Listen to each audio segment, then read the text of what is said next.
think I'm just going to let it start this time and not say nothing. Previously on the Ninja Troll Digicast. Before we go on, I have a proclamation that I want to make right here. Thank you, Mr. Dixon. No problem. I want to say, Mr. Howard Stern, I'm calling you out. I'm saying that you are good at what you do, but we are the kings of the Digicast. Thank you very much. Since it's a word we made up.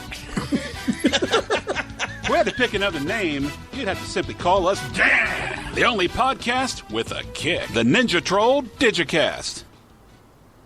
The following program is being brought to you by Winchester Productions on Spreaker.com.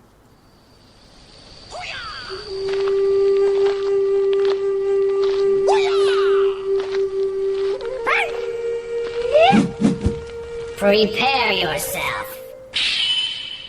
Oh, this is the Ninja Troll radio show. And it is Friday night. Yes, not Thursday, but Friday. This is the all-new stirring rendition of the Ninja Troll Digicast, heard right here on Spreaker.com. Thank you for listening. All right. So, I have to say something here. I don't know if anybody knows it or not, but today is World Sibling Day. I heard that. Daredevil's got a sibling? Holy smokes. Daredevil has started up on Netflix. Mm-hmm. And I have had the privilege to watch the first episode, and oh, Nelly. just like that. Oh, Nelly. I slept through it. Yeah. I haven't had a chance yet, so. What I'm going to do later on Facebook, I'm going to show you the way that I watched it, and then I'm going to show you the way that Laura watched it. Now, mind you, when it's like 5 o'clock in the morning, my way's much better. Yeah. Yeah, Laura watched it like this. Except her eyes were closed. Well. Yeah, pretty much. That would be creepy. So, I'm ecstatic with this. I mean, it is great television. For anybody who knows me, knows that I am a DC guy, but man, I'm telling you what, it's good stuff. Good stuff. Marvel knows how to make movies. They do. TV. Well, you know, I like the Agents of S.H.I.E.L.D. I do. I really do. But I'm more of a fan of the DC television shows than I am Agents of S.H.I.E.L.D. Yeah. But this, man, I'm telling you what, if they can keep me intrigued through all the episodes the way that I was captivated, oh yeah, I have to do the emphasis there. If they can keep my attention as they have on the first episode, yeah, whew, man, good stuff. Good stuff. Also, we want to say thank you to our latest listener of the Ninja Troll Digicast. Why don't you tell everybody who we are first? Well, I'm looking to my right. I forgot. And I see, Towelhead. Well, she's drying her hair. I have a towel on my head. She has a towel on her head. She's drying her hair. Don't worry, getting offensive there for a second. I told her, I said, you know, sometimes things get down and dirty on the Ninja Troll Digicast, so you might want to wait. She said, no, I think I'll do that now. I'll take a bath now. And also joining us from the torture chamber of the Cathedral of Wisdom, he is the one, the only, his mojo-ness, Timmy D. I do like a good torture. Did not need to know that. It's like the Spanish Inquisition. The Inquisition. Here we go. No one expects the Inquisition. All right. So the listener who joined us one day ago, he got us on the playback, is someone that we know and we love here on the Ninja Troll Digicast, Mike Payne. Listen to the Ninja Troll Digicast. Cool. So with that being said, Mr. Payne, thank you.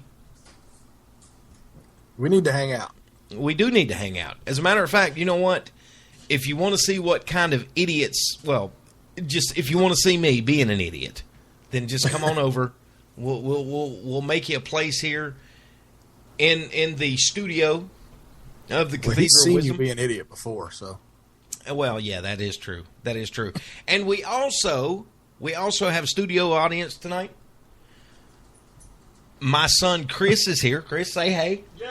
Oh yeah, see, now that's what I'm talking about. That's enthusiastic. What I'm talking about. Yes. So, with that being said, we've got a lot coming up on tonight's show. Tim, what we got? Coming up tonight in the movie and TV news, we're going to talk about Stephen King's Dark Tower. Is going to be turned into a movie series. Also, we've got some new pictures from the Deadpool set with Ryan Reynolds. Mm-hmm. There's talk of an Agents of S.H.I.E.L.D. spinoff. And in the comic book news, we got pictures from the Deadpool set, but in the comics, Deadpool is dead. That came out a couple days ago. Also, Convergence is now coming out and hitting from DC, and DC says goodbye to Manhattan. So that's all coming up after the news.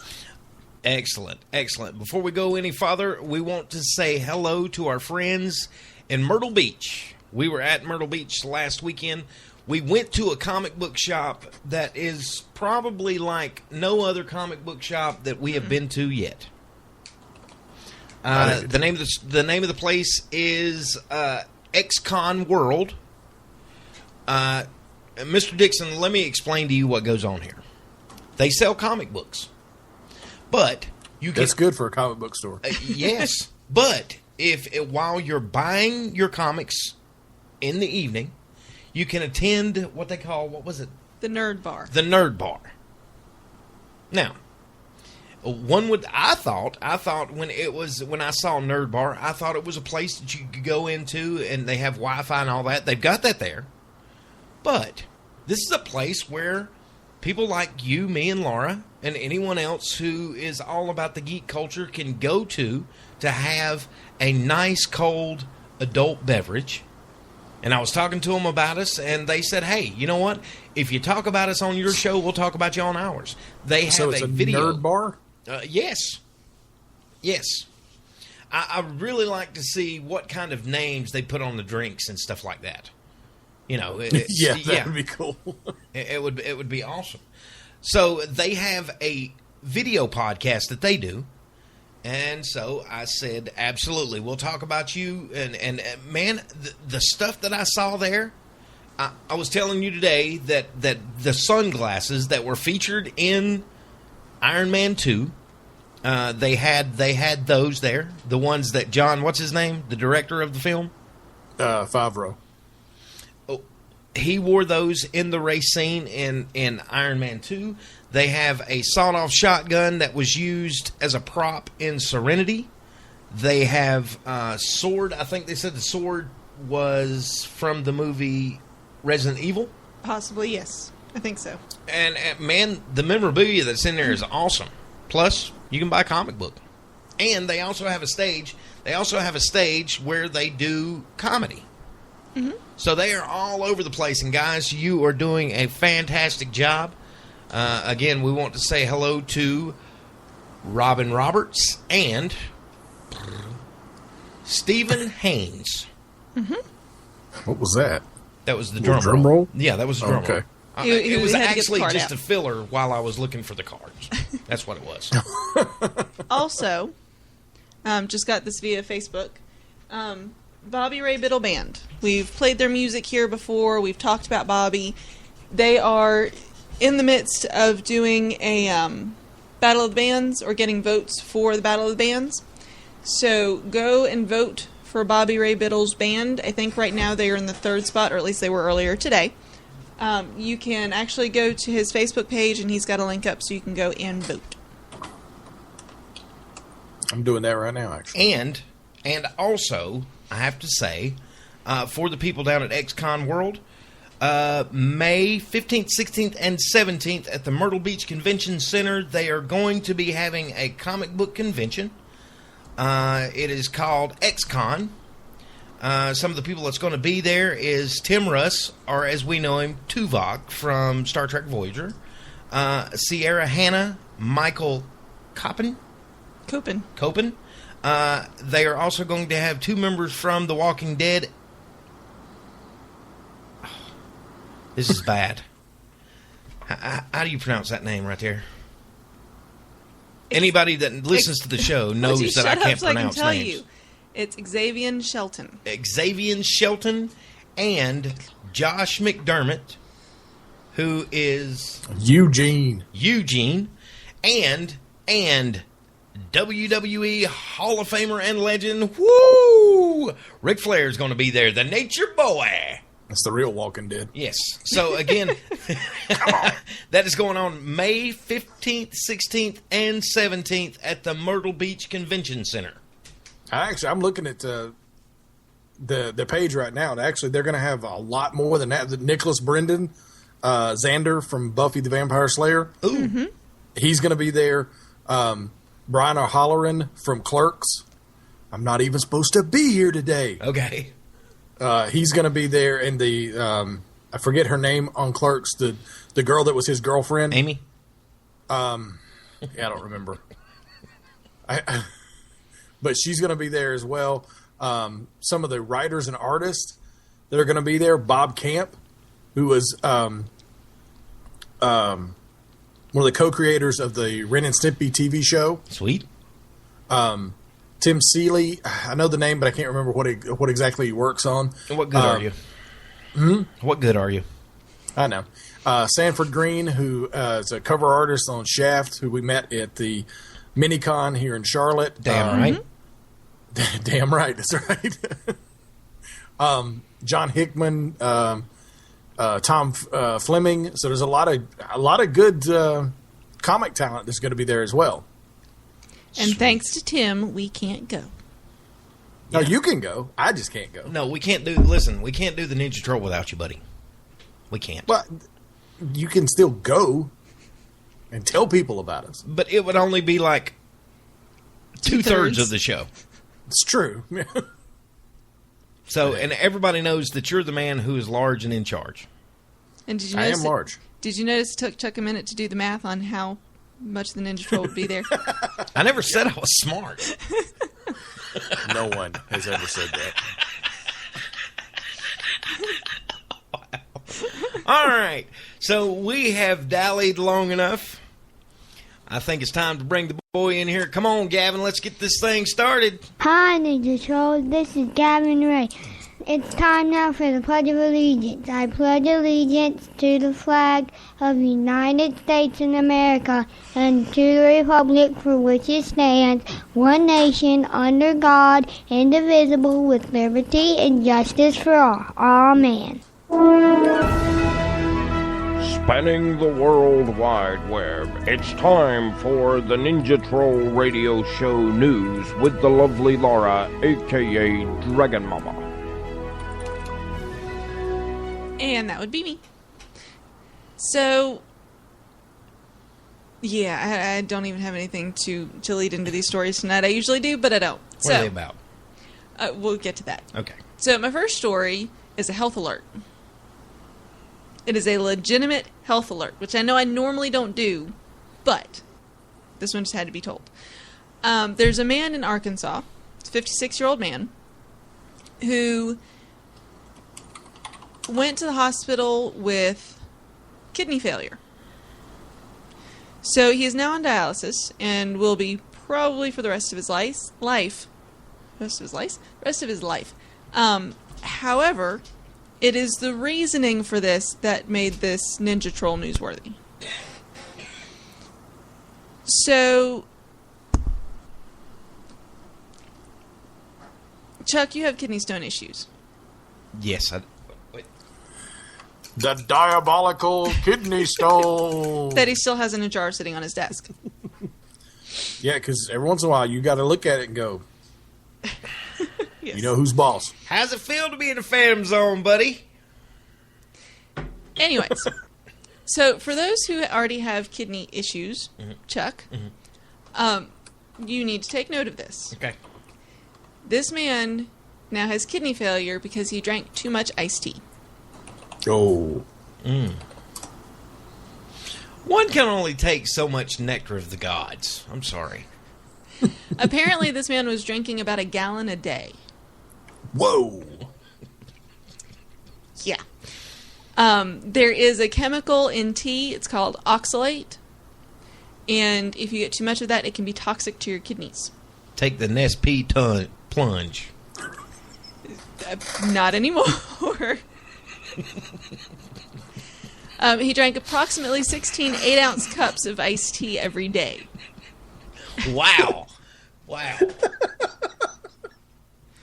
Now, part of the problem is that he's also diabetic. Yeah. Which is why he was drinking so much, because diabetics tend to stay thirsty. They have problems getting rehydrated. Yes. So that's why he was drinking so much. However, it kind of caused adverse effects. Well, for you, what's his name? He is unidentified. We just know he's a 56-year-old male. For you, Anonymous. Who is having kidney failure. Anonymous? Yes. Anonymous? We should have some kind of fanfare music. I don't have fanfare music, but we celebrate you, sir, that you can hold so much tea. Alan! Why do you play that all the time? It makes no sense. Well, listen, I think that I don't know. I just like the sound Here's of something for him.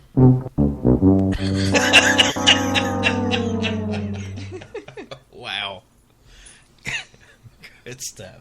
Yeah, pretty much. So definitely cut down on your tea intake to only 7 or, like 15 8-ounce cups of tea a day or something to that effect, I've got the Superman glass. Yeah, okay, well, that's like a pint. Yeah. So we need to cut back on that. Just cut back. Just saying. Oxalate can also be found in spinach, rhubarb, nuts, wheat bran, and chocolate. So, Laura? Yeah? You might want to lay off the chocolate. See, I knew that was coming. Yes. Okay. So, my next two stories... I'm going to have a bar of chocolate and a glass of tea. Oh, yeah. Living in the danger zone. Yes. Bring it on! So, my next two stories are both kind of sort of space related, but mostly not. The first one is kind of space and kind of drugs related. So... That's usually what happens. There's a gentleman in San Francisco. I was looking to see if they gave his name, and they don't. Basically... It's the same guy with glass of tea, right? Yeah. If it's the story I think it is, it's awesome. I'm sorry. We're just going to go with the first name, which is Santonio. So, this last May, he broke into an apartment. Yes. Ransacked the place. Yes. And was arrested for breaking and entering. No. He's been acquitted. Hmm? Okay. Now, the way he was acquitted is what is so interesting. He was acquitted because he thought that he was going into a spaceship.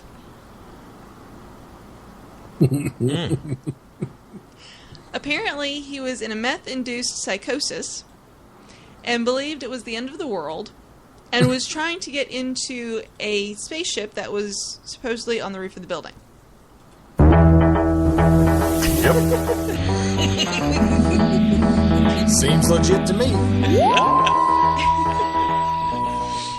So,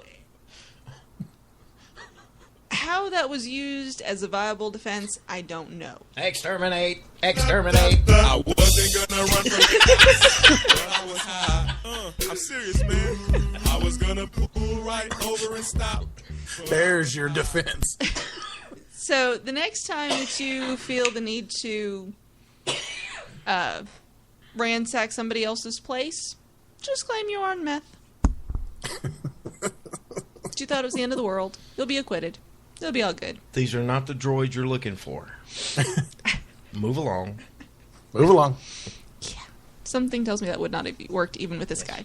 So, my last story from psychoses, aliens to actual extraterrestrials. Straight out of Uranus.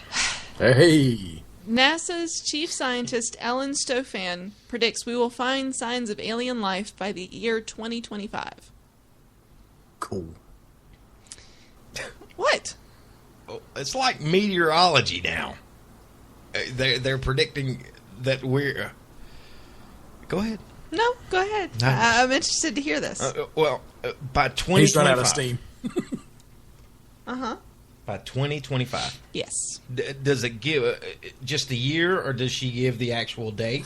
No, No, it's she's just a not year. saying in 2025. She's saying in the next 10 years. Yes. By 2025. Oh. So somewhere within the next 10 years, we will find Klingons on definitive Uranus. proof of extraterrestrials. She also said that within the next 20 to 30 years, we will have more definitive evidence of where they're coming from. Uranus. Yep. There are no aliens on Uranus or Klingons or What about anything in else. Uranus? I don't The know. death rays Are there do any in come out of Uranus? Well, I don't know. Because mine's clean. So wait a minute. You have a different Uranus than we have? Is that what you're saying? It's a slippery slope. You're standing on quicksand. We're pulling you down. You two are going to be the death of me. It's either that or Uranus. It can be deadly. Yeah, absolutely. Oh, dear Jesus, help me. Gracious. Oh, there we go. That's a good one. That's our first gracious of Yes. the show. Yes. That's it. I'm done. All right. Well, the good news for everybody. 1 second. Yes, Tim's giving me Do you the have finger. do you have a chucked up I news do. story? I do have a chucked up news story. Okay, because I've got one too. Oh, There's two. look at that. Tim is trying to It's steal. the chucked up edition. It's the chucked up news, the Timmy D edition. Timmy D's trying to steal your thunder. No. I'm just trying to. I'm just trying to chip in. Let me go with mine, then you can go with yours. Okay. I've been in this business a long time. I am a hard-nosed journalist. You give me a story, and I can chuck it up right. This is the chucked up news story of the week, right here on the Ninja Troll Digicast. Alyssa Milano blasts London airport for confiscating breast milk. Alyssa Milano has taken issue with Heathrow Airport for confiscating her pumped breast milk at security. Give me 1 second here. Make that stop. In a series of tweets posted this week, the 42-year-old actress slams the London airport, writing, "Why can you test my toiletries to make sure they are safe, but you have to throw away my breast milk?" She added, "I would have happily spread milk in different containers, which I travel with, to comply with those liquid rules. Instead, milk was taken away with no discussion. Shampoo, lotions, etc., were simply tested and handed back with no issues. Makes no sense at all." Some of the tweets that she gave. Heathrow Airport just took my pumped breast milk away. 10 ounces gone. Not okay. Number 2. They said they would let Did she mean to rhyme that? I guess so. Number 2. They said they would let the pumped milk through if I had the baby with me. Why would I need to pump if I had the baby with me?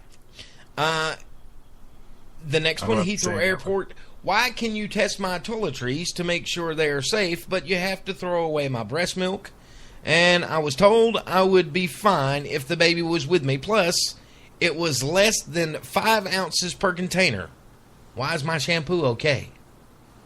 Milano ended her rant with PPS. I travel with a portable Medela breast pump on the plane, hoping this is just a weird coincidence, but my other breast pump that I checked with the rest of my baggage is lost. Everything arrived in my final destination except my hospital-grade breast pump. Filling out a lost baggage claim now. Okay, well, this is why they take the breast milk. And they tell you, before you go to the airport, that if you try to take breast milk on the plane, they're going to throw it out. It is a well-known fact. And the reason is because it can be considered a biohazard. It is no different than if you had vials of blood in your luggage, basically. And Tim Dixon says... Alyssa Milano. I know why they confiscated it. They were hoping she'd pump Weapons of mass destruction, baby. Weapons of mass destruction. That's what I'm thinking. I didn't realize she was that She'll old. pump some more. Yeah. Hey, now. Hey, now. And for you, Melissa Milano, we want to play the song. Milano? Alyssa Milano. Tim, play the song, sir. What song? Oh, I'm sorry. You got have booze if you want to impress. Tycoons and rich, you need booze. Yes. All right, Dixon. You have a chucked up news. Okay. What is it? A story. There is absolutely no fact checking. I have absolutely no idea if this is true or not, but it's the internet, so you don't have to fact check. A married couple in Florida, Tito and Amanda Watts, were arrested a few days ago for selling golden tickets to heaven to hundreds of people. I did see that story. They sold the tickets on the street for $99.99 per ticket. Told buyers the tickets were made from solid gold and that each ticket reserved the buyer a spot in heaven. Simply present the ticket at the pearly gates and you're in. Tito Watts said in his police statement, quote, "I don't care what the police say. The tickets are solid gold. And it was Jesus who gave them to me behind the KFC and said to sell them so I could get me some money to go to outer space.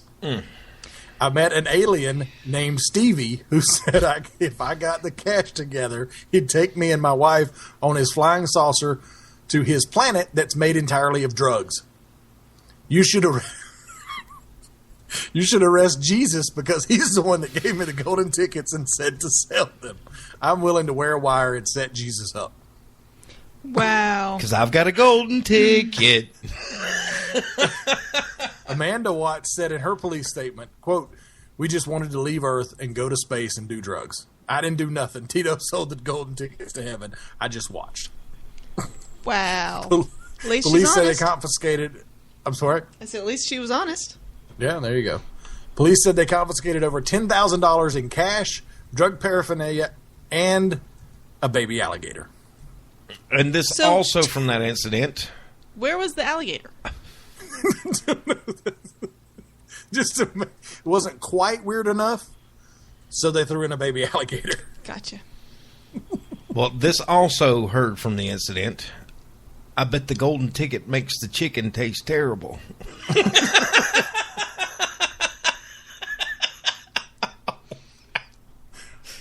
Oh, that's so beautiful. there you go. That's my contribution.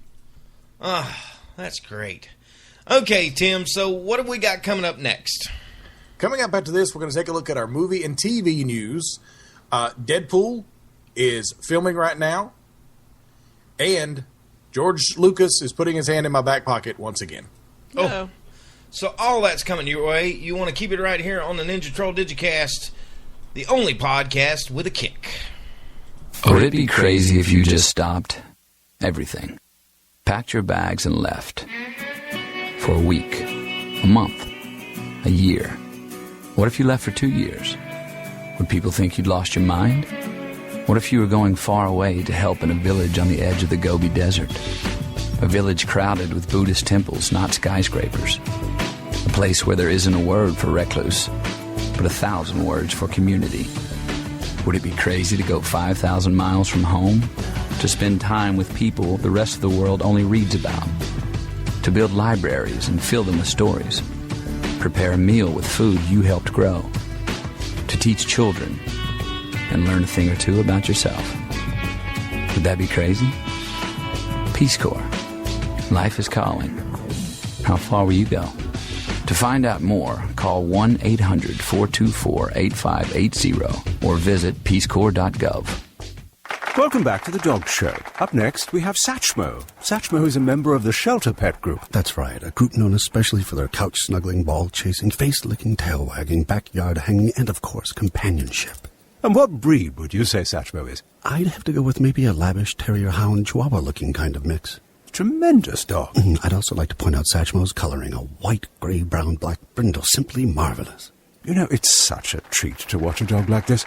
Now, let's see him in action. Look how he makes eye contact with his person.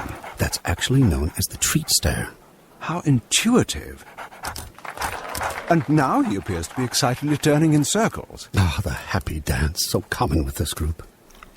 And finally, the loving face lick. It's great how he just gets in there and, well, licks. Fantastic. But really, the best way to know an amazing shelter pet like Satchmo is to meet one. Visit theshelterpetproject.org today. Adopt. Brought to you by Maddie's Fund, the Humane Society of the United States, and the Ad Council. And now it's time to learn how to make a podcast. Susan Powder, you do a great job over there with what you do. Yeah, that's right. She's got a show on Spreaker.com. Stop the madness. Stop the insanity. Oh, insanity. Sorry. Yes, yes. All right. Whatever it is, just stop it. Yes. If we had to pick another name, you'd have to simply call us the Ninja Troll Digicast. We are the defenders of all things geek culture. This is the Ninja Troll Digicast, heard right here on Spreaker.com. Thank you for joining us. Dangano, thank you for being here tonight, buddy. Just wanting to throw that out there. He's not actually here on the air. No. He is joining us in the chat room. So, yes. All right. So, I'm excited about this.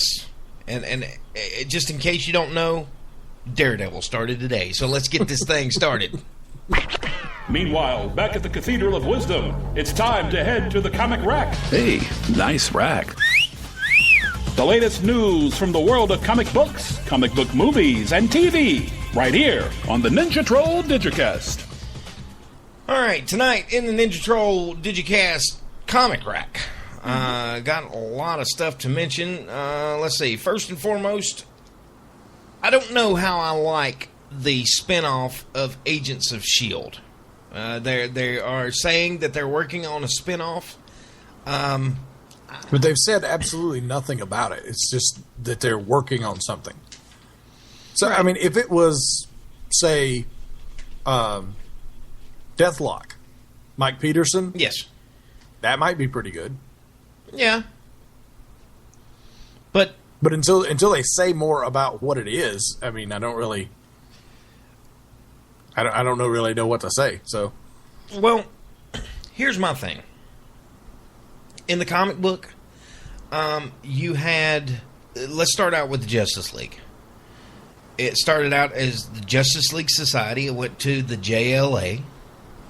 Then you had all of the spinoffs. You had Justice League International. You had Justice League the West Coast.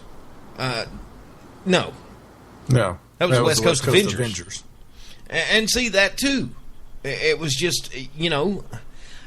Those are comic books, though. It's not TV shows. But what I'm getting at is, for me, I wasn't a fan of that so much.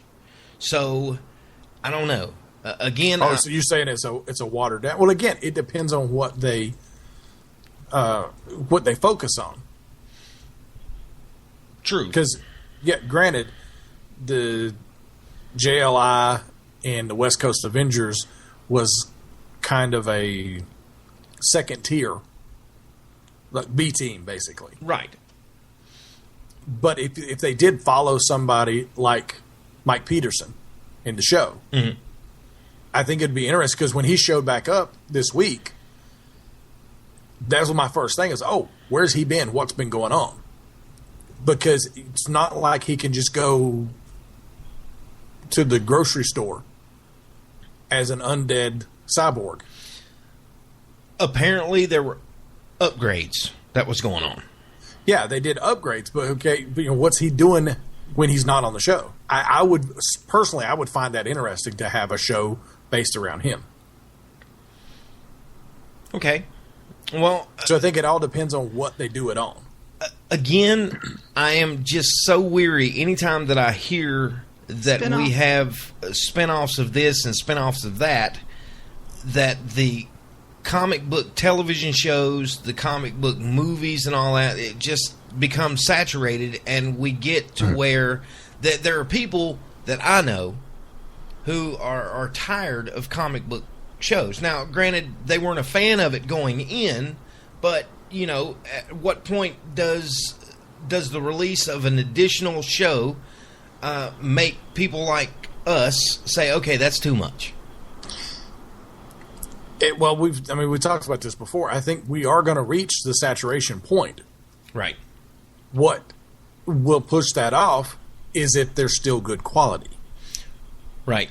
If they make a good quality spinoff of Agents of S.H.I.E.L.D., I think we'll be fine with it.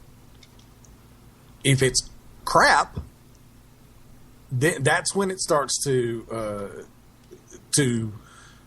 get on the downslide. Is if there's things that are popular, if there's still quality, then you're fine. It's when you get the imitators who are not quite as good as the originals, and that's when it starts to go down, and the bubble will burst, basically. Right. But I think it all boils down to whether there's still quality. Yeah, let's just hope that quality over quantity. Yeah, let's just hope that continues. Project Almanac's Dean Israelite is in talks to direct the new Power Rangers movie. He's in talks to direct Lionsgate and Saban's film Power Rangers. I'm pretty excited about this. I've heard that they are going to go in a more adult. It's going to be more adult than the last Power Rangers movie was. Now, I was a fan of the Power Rangers movie. Why? The music was awesome. I was never a fan of Power Rangers. I was a fan of the Pink Power Ranger. Well, of course. Hey now. Hey now. Talon and Robin featured in a new clip from Batman vs. Robin. Saw this before the show. To me, I don't know if I'm liking this new direction that they're taking in the drawing of the comic of the comic book movies. Yeah, the animation style. Yes, because to me it's gotten more of a. Oh, I've got to say the word just so nobody gets mad at me anymore. It's taking on more of an anime feel, and I'm not necessarily a fan of that because I'm more of a traditionalist when it comes to artwork in the cartoons or animated movies. Well, the thing that bugged me about it is what you were talking before the show started. We actually all watched it. The thing that bugs me is it looks almost blurry. It's like they've got a white film half dissolved over everything. Mm-hmm. To me, it's distracting. You can't see things as clearly. And that kind of bugs me. Yeah. Very, very good point there, Mr. Dixon. Star Trek 3 adds Kingsman Sophia Boutella. The cast of the next still untitled Star Trek film is coming together following word late last month that Idris Elba is in talks to play the film's villain. I am excited about that. If he's going to be the villain, I'm really, really excited about that. He is. Ain't that the guy that plays as the Guardian to yes. Asgard? Heimdall. Yes. I am intrigued to see him in a role other than a good guy. So I'm very excited about that. And I don't know much about Sophia, but hey, she's hot. Yeah. True. I don't know. I'm hopefully optimistic about the third movie. I wasn't real keen on what was it? Into the Darkness? Yeah. Okay, so what do we know about the Star Trek movies? The current ones? No. What is the formula for the Star Trek movies? Yeah, it's just like the versions of Windows. Every other one is good. So I'm holding out hope for a good one this time. Furious 7 Helmer James Wan targets Aquaman with his latest Furious 7 about to cross over, the 500 million mark at the worldwide box office. The Conjuring's James Wan may be getting ready to take a step into the world of DC and direct Aquaman. Very nice. The Dark Tower lives as Sony Pictures and MRC plan massive adaptations. It's been quite some time since word broke that Warner Brothers Pictures would not be moving forward with the plans for a massive adaptation of Stephen King's The Dark Tower series. Let me click on this here and I'll give you more insight to this. Lost in the yes. story? Warner Brothers was the second studio to ultimately pass on the project after it was initially developed at Universal. Today, however, there was some very good news for the Dark Tower fans, as Deadline has just revealed that Sony Pictures and MRC are teaming to make a live-action version of the epic tale a reality. Sony and MRC will co-finance the franchise, with Sony developing the first feature film and MRC beginning work on a tie-in television series. Oh, that's cool. I think that's very cool. Yeah, I'm excited about that because I like the Dark Tower series, and I think it's some of Stephen King's better work. So I'm interested to see how they do it. It should be pretty good.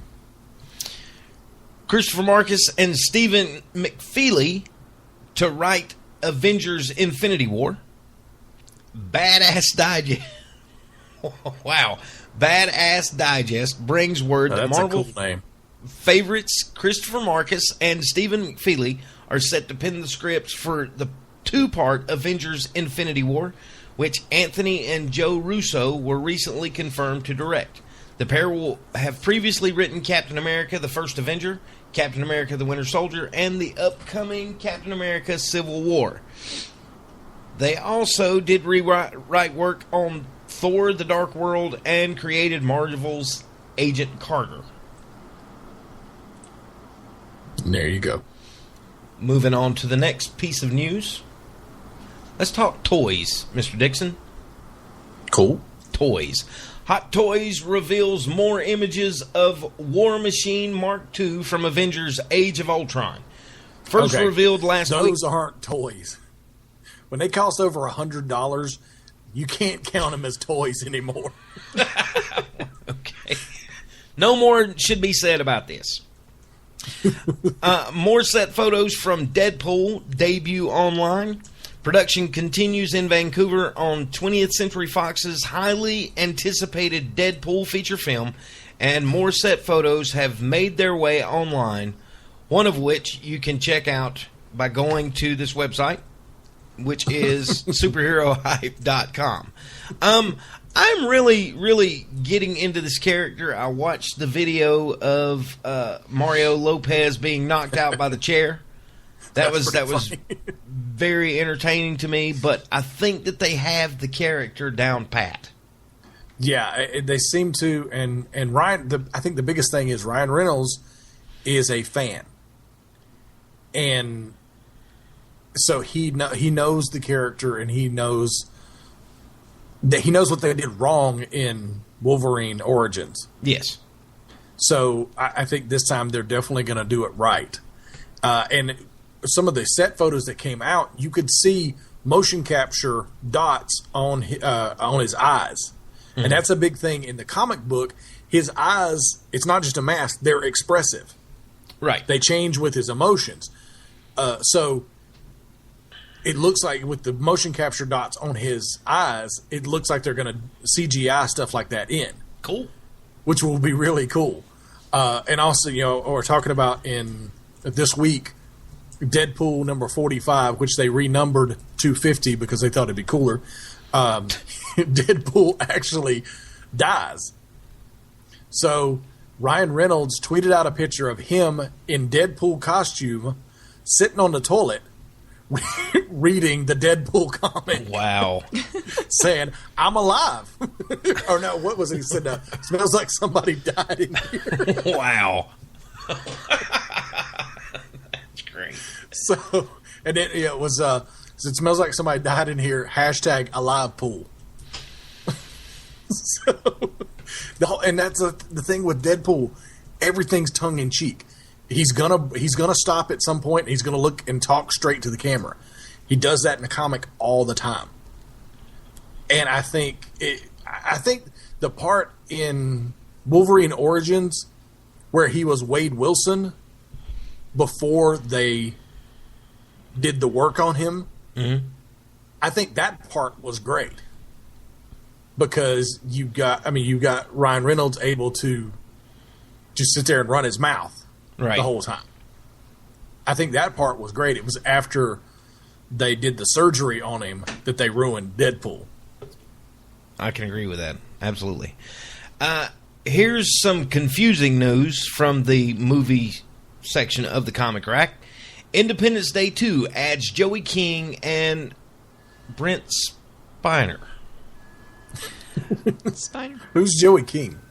Joey King was an actor in The Oz Great and Powerful. He was also in The Conjuring and was White he in House the original? Down.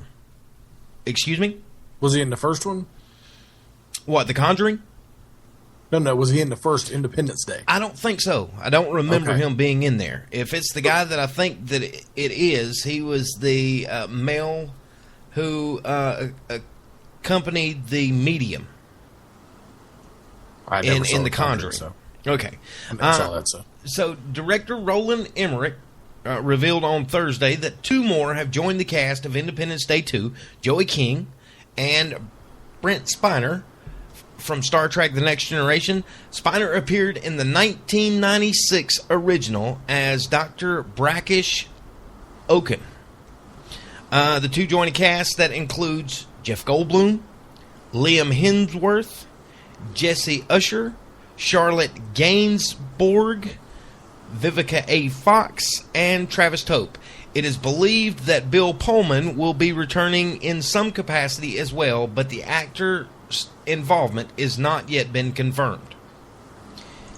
But Dr. Oaken died in the original. Yes.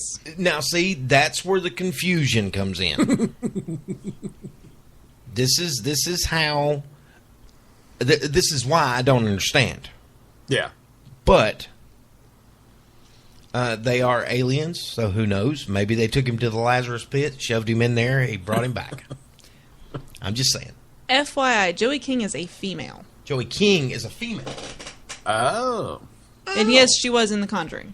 Okay, so my bad, Miss King. I'm sorry. So there you go.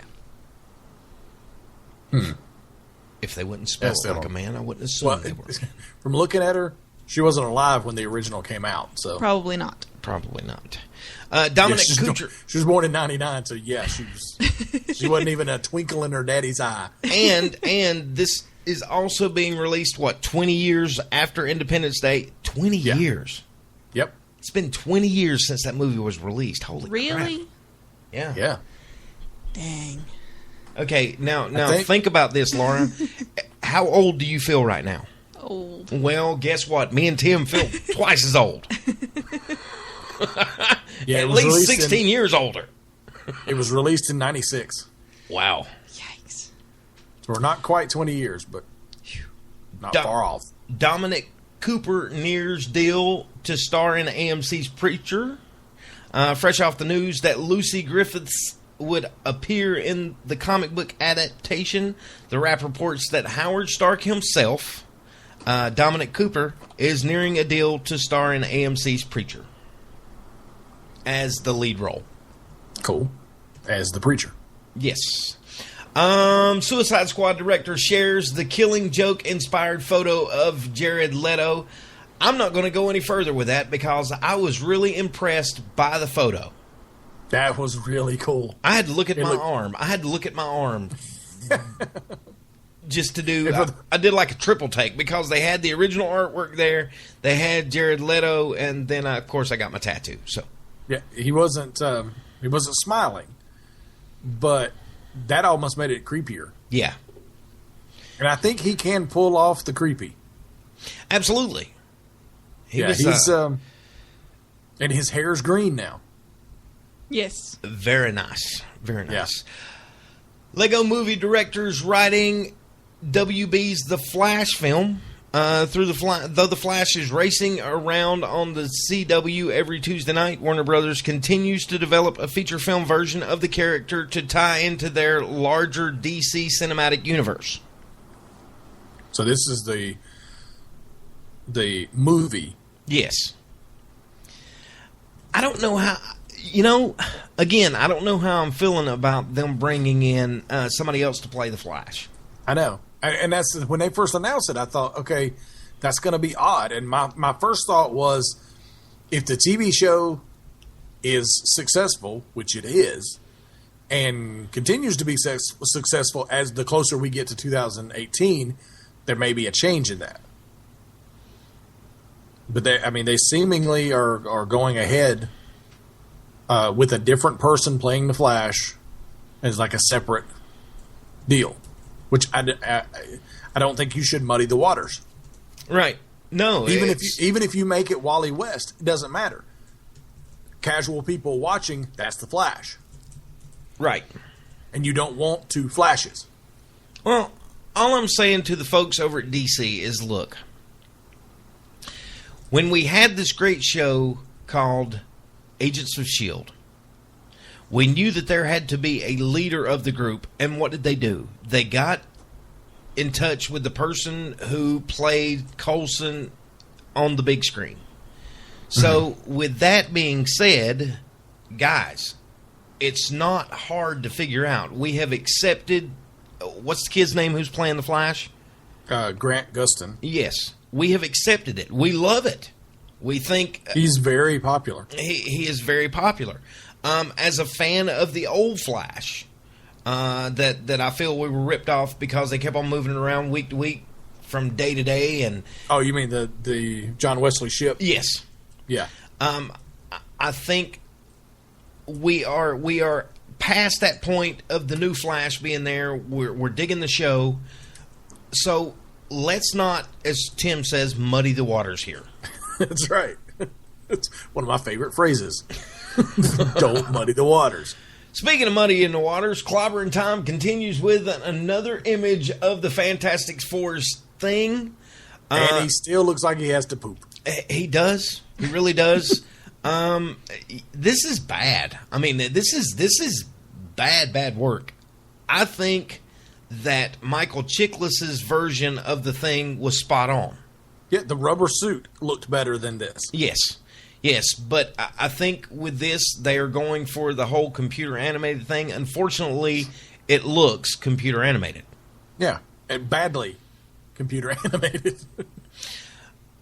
There are photos released of the Ant-Man's villain, Yellow Jacket. Have you seen this, Dixon? Yeah, that looks pretty cool. That is very cool. That is very cool. Although the character was previously glimpsed on a promotional banner released late last year, EW Today provided us with the first photographic look at the Ant-Man's foe, Yellow Jacket. Very, very good work that they're doing on there. So I applaud you again. It's like a high tech look.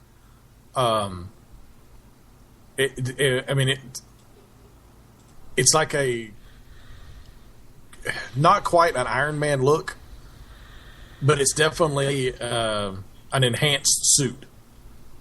And if you look at the picture, you can. I didn't notice it at first, but if you look at the picture, you can see Ant-Man. Yellow Jacket's got his fist back. Mm-hmm. If you look, Ant-Man is jumping up with his fist out. Right. Like they're getting ready to go at it. Fox, yeah, the more we get out about this, mm-hmm. the more excited I am about it. Well, you were kind of torn when we went into this because you didn't know how Paul Rudd would be able to play Henry Pym. And it still may fall on its face, but the stuff that they're releasing at least looks really good. And actually, he's playing Scott Lang, not Hank Pym. Really? Yeah. See, now there I'm out of the loop. There's another Ant-Man besides... Yes, the current Ant-Man is Scott Lang. Hank Pym is being played by... the old guy. What's his name? Yeah, him. Yeah, the guy. Dang it, I've completely playing forgotten. the dude. Who's the dude? Yeah, you know, the dude. Yeah. I'm going to have to Google it. Hang on. But yeah, Hank Pym was the original Ant-Man. Right. Back in the 60s. And this is in the movie world. This is what he created, the Ant-Man suit, and he was the original Ant-Man. He's now retired. Scott Lang, who is a thief, comes and steals the suit. Michael Douglas is playing Hank Pym. Okay.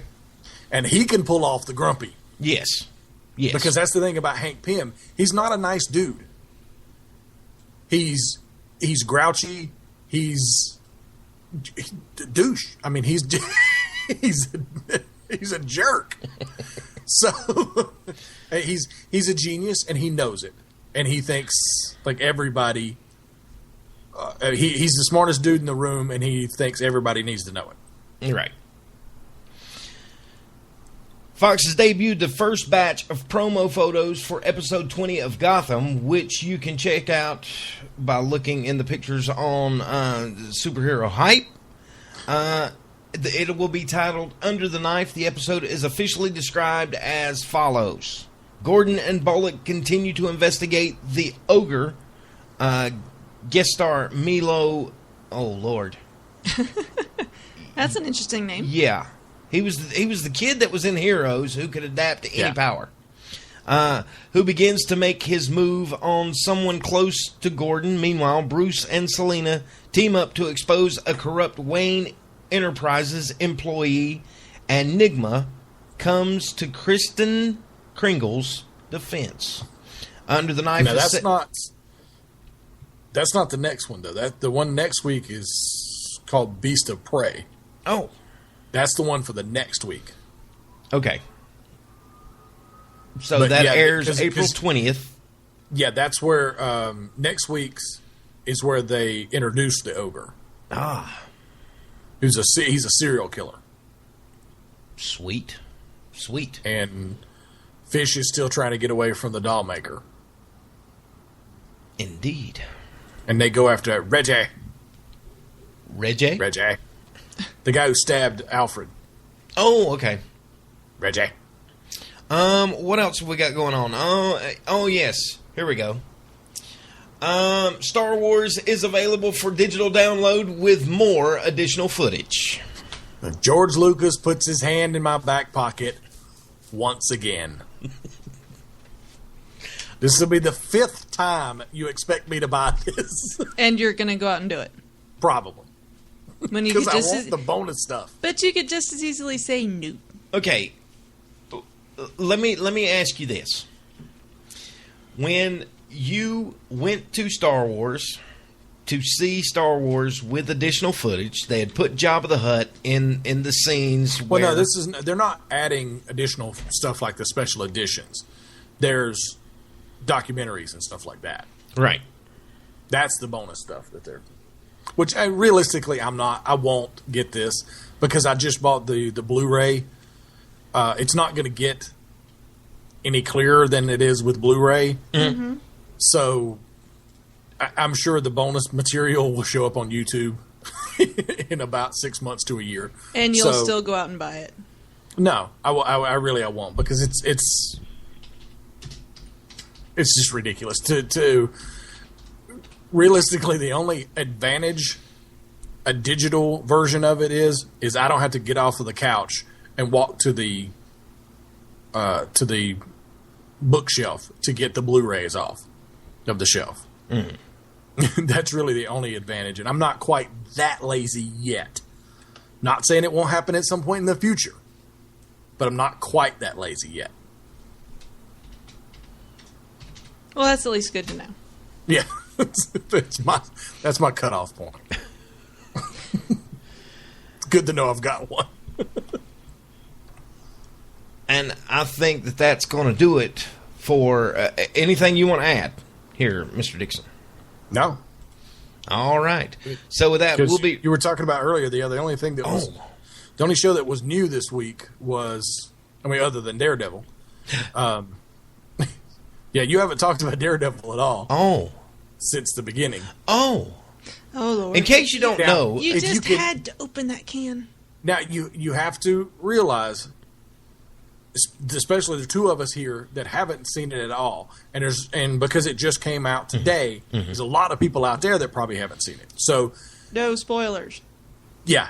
Feel free to talk about the first episode that you've seen, but you cannot have spoilers. Okay. Here is what you need to know. First and foremost, Deborah Wool. Who? Deborah Wool. Who? Just repeating the name does not mean that I'm going to understand who it is. The redhead from True Blood. Okay, see?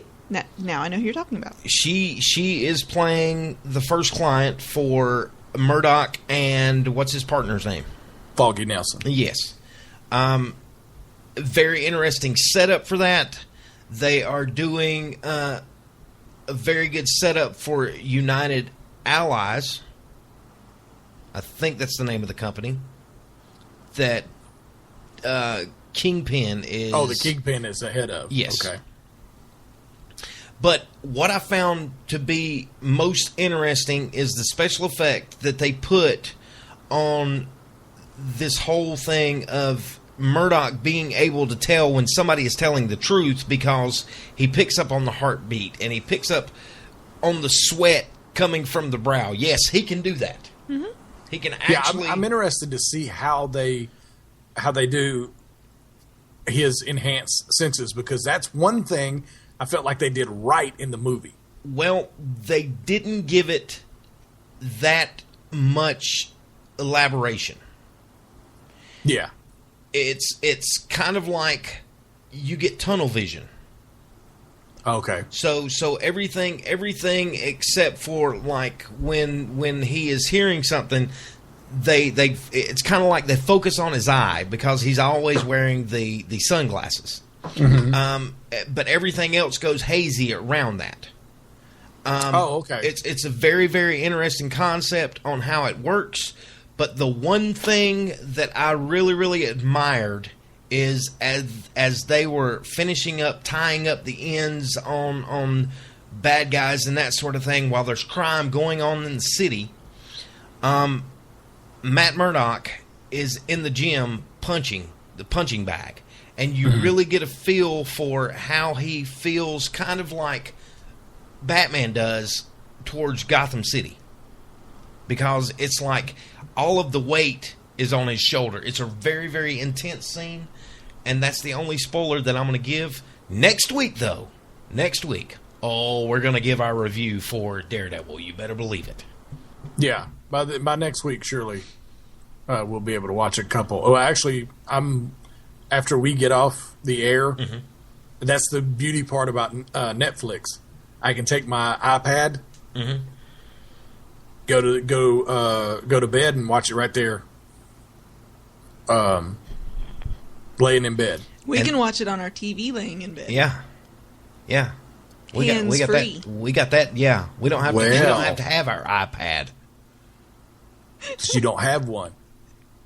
You're just a desperate. I've got a little screen on my Wii U.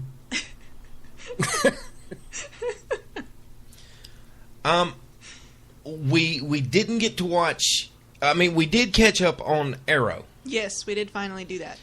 Holy smoke! That was a very happened. very, very good episode. 2 episodes actually, and one of the things that we talked about last week was how the Atom doesn't have the growing and shrinking ability. Mm-hmm. So, after watching the last 2 episodes, yes, with the nanites, yes, I actually talked to Gavin. Tim talked to Gavin. Yes, about how he is going to get his powers. Mm-hmm. And Gavin has decided that...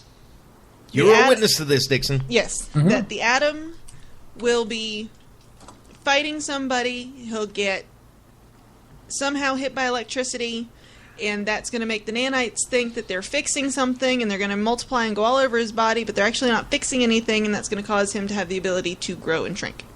I think that is exact, and I told him that I think that is exactly how they're going to do it. And he came up with that all by himself. Yep. He even knew which villain it was going to be. The one that could control, that had the lightning, that could control the weather. Yeah. He's convinced that's going to be the guy. Yeah, he's in the pipeline right now. But if you watch some of the trailers that they've been showing for the rest of the season, the pipeline's useless.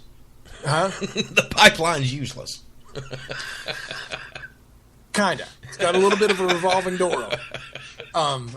But you see General Eiling coming out of an empty cell in the pipeline. Yes. The last we saw General Eiling, he was in the sewer with Grodd. Yes. And we just assumed he was dead. So my thought, and I blew my daughter's mind when I did this, Grodd is telepathic. Maybe he didn't kill him. Maybe he's controlling him. Highly possible. Wow. So he sends Eiling in there, breaks everybody out of the pipeline, so now everybody's free. That dude, and I can't remember, it was something stupid. It was like the electrocutioner or something like that. Yeah. And now he's free to go and do what he needs to do. And Adam is going to be on Flash. Yes. This coming week. Oh yeah, but like I said, he has it all figured out. And if it happens that way, I'm buying the kid a toy. Just for having it all figured out. Make it a Flash toy. Probably. Unless they release an Atom action figure, then you're getting that. Yeah. And my daughter is now reading Flash comics. Sweet. That was the show was her gateway drug. But now she's Who does she like on the show? Who is her Flash. favorite? Oh, she likes Flash? Yes. Very good. Very good. Yeah, Cisco, I mean, she likes Cisco because he's funny. But her favorite is Barry. And she doesn't want to hear anything because I keep telling her, hey, there's another Flash, there's Wally West. And I keep telling her, okay, that's the one that I read mostly. She didn't want to hear about that. Right. It's Barry Allen. But she started reading the DC has a Flash Season 0 comic that they've been putting out. And it's set in the TV world. So I told her about that. So she started reading that. And then last night I had like 3 issues of the regular Flash series and that she read, and she loved them. So now she's hooked. So That's and they awesome. just released a Flash celebration of 75 years. Wow. So it starts from Jay Garrick, the very first Flash comic in 1940. It has, like a handful of Jay Garrick stories, then a big bunch of Barry Allen, and then a couple Wally West, and then back around to Barry Allen after he came back from the dead. And the Flashpoint series, I need to get that. I need to find that again and let her read that. Because that, if you remember Flashpoint, it's very much what is going on right now. The problem in Flashpoint was caused. Do you remember what it was caused by? Wasn't it the accident that happened? Barry went back in time to prevent the Reverse Flash from killing his mother. Ah. And that's what caused the problem. Okay. That's what caused the huge rupture, and everything was going wrong. So he had to go back again and stop himself from stopping the Reverse Flash. Okay, here's an update. If you don't have a headache, that should do it. Here is an update on my niece, Cassandra. Okay. Who has been watching The Flash. She now understands time travel. And it was because is his name Weller? Wells. It is because his explanation for it made perfect sense. It was like cutting a light switch on for her. So now she understands. So there again, we have to thank the people at DC for clarity. So now the world's going to come to an end, right? I guess so. I mean, and I'm not talking about the clarity that is Firestorm, because there will never be clarity there. Never. I understand it perfectly. Okay, but you're talking about the person who now understands it is the same person who thinks that you can shoot filet mignon in a barrel. No, that's Danielle. I mean, that's did I say Cassandra? You did. Oh, I'm sorry. That's why I'm looking at you like I'm sorry. We have an issue if she's not understanding it now. It's not Cassandra. It is Danielle. Danielle was the one that had the problem with the time travel. Yes. The first time they introduced time travel in this, my head is going to explode. That's what she said. Yes. Well, after seeing the whole thing with the Flash going back and doing for a day, Groundhog's Day. Yes. She now understands it. See, that makes more sense. When he went back for a day, he took that Barry's place. Right. Why didn't that happen when he went back to when he was a kid? Because when he was a kid, he didn't have the Flash abilities. Whereas when he did Groundhog's Day, he already had the Flash abilities. It was part of the Speed Force. And Bill Murray. Don't drive angry. So we are caught up on Arrow. Mm-hmm. We are caught up on the Flash. Mm-hmm. And Agents of S.H.I.E.L.D. We are caught up on Agents of S.H.I.E.L.D. Now, let me say this. Skye, who was turning out to be somewhat lame. I mean, she's. I'm going to say it.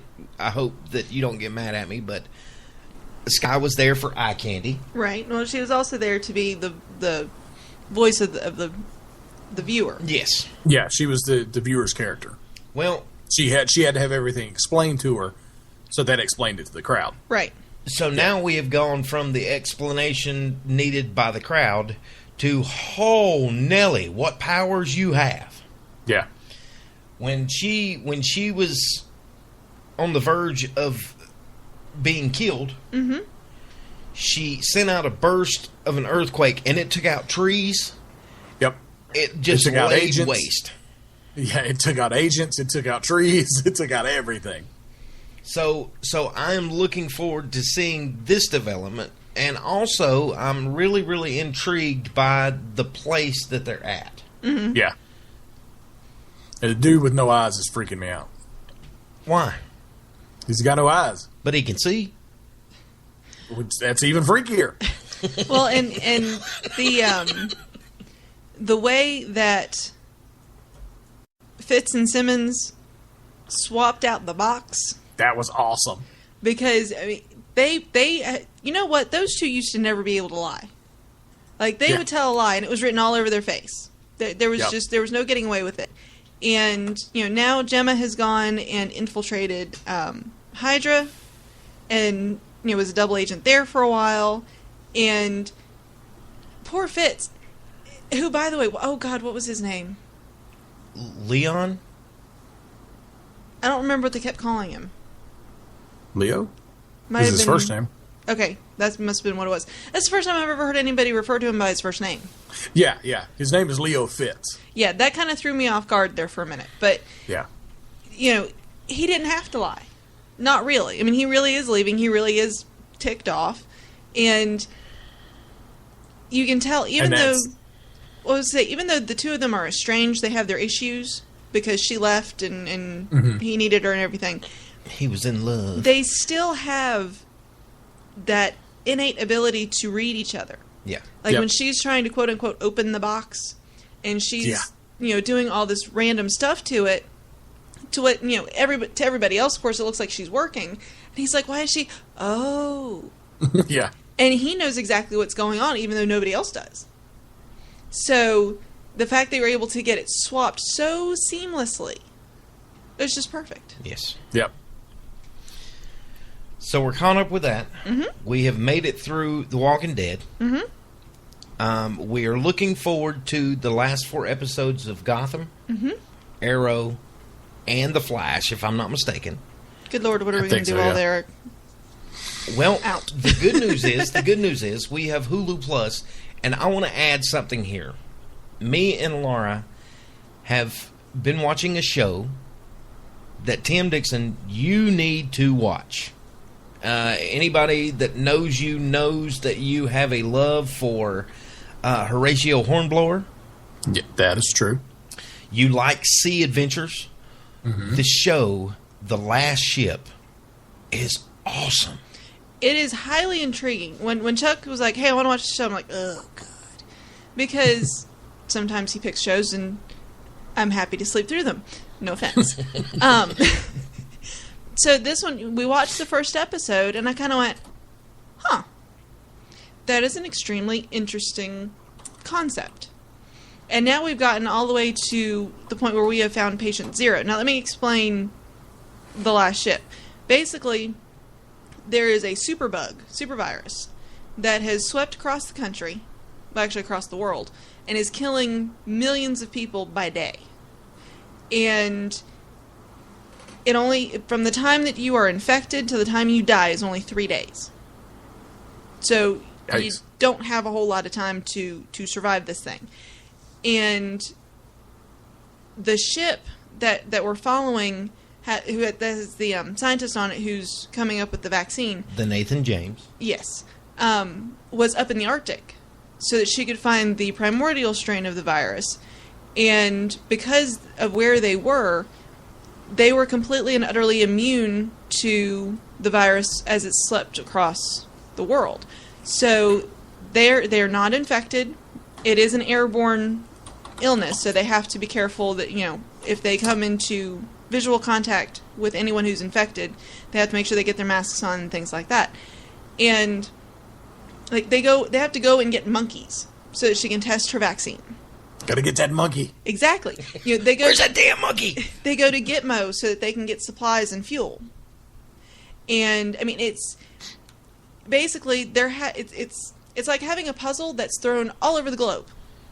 It's like, okay, now we need this piece. Where do we go? Now we need this piece. Where do we go? And at one point, they were not the last ship. Oh, Tim, they have dirty Russian Russians? villains. They have Russian villains. Awesome. But of course, through this is an American show, okay? It is. So through the course of everything, they end up actually destroying the Russians. I won't tell you how, but so now they really are the last ship. So now they really are the last ship, and I must break you. Where we've left off, she is found. They found someone who's immune. They are using this person's DNA to help to counteract and come up with a vaccine that works. She's tested on a monkey, and the monkey lived. And of course, it was the last freaking monkey. Because if this monkey died, they were going to have to go back and get more monkeys. Which makes sense. There's going to be a spinoff. There's going to be a spinoff called The Last Monkey. See, there you go. So, genius. So the monkey survived. So now she's on to human trials. So let's get this straight. You have the last monkey on the last ship. Beautiful. Beautiful. And it's told from the monkey's point of view. Oh my God, what is that? That is awesome. Let's fling some poo. Yes. So I highly recommend the show. The show is on hiatus right now. It starts up this summer on TNT.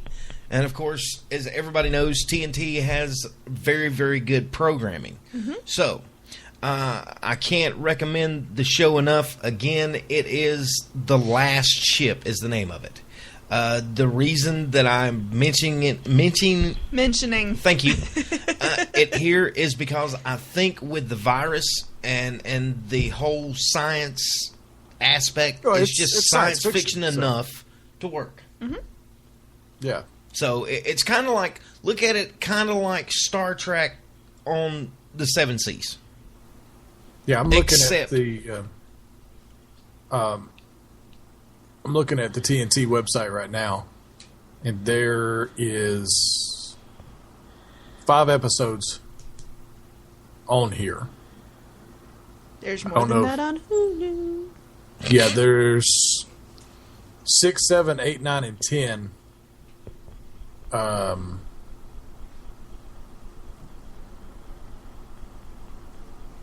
Yeah, I'm looking at. Okay, it says more ways to watch, and you can do Hulu Plus, iTunes, Amazon, or Google Play.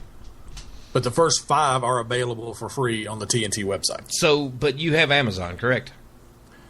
Yeah, but it doesn't mean that it's going to be on Prime. Okay. I can't recommend the show enough to you.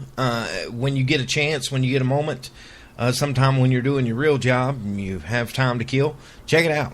Because I really, really think that you will like it. The captain on there could kick Kirk's ass.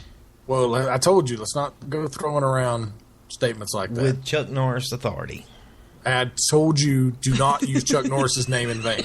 I think, doesn't the drug lord they come across, Charlton Heston, and what was the other one? John Wayne. John Wayne. Yeah. Is who he compares him to. Yes. Wow.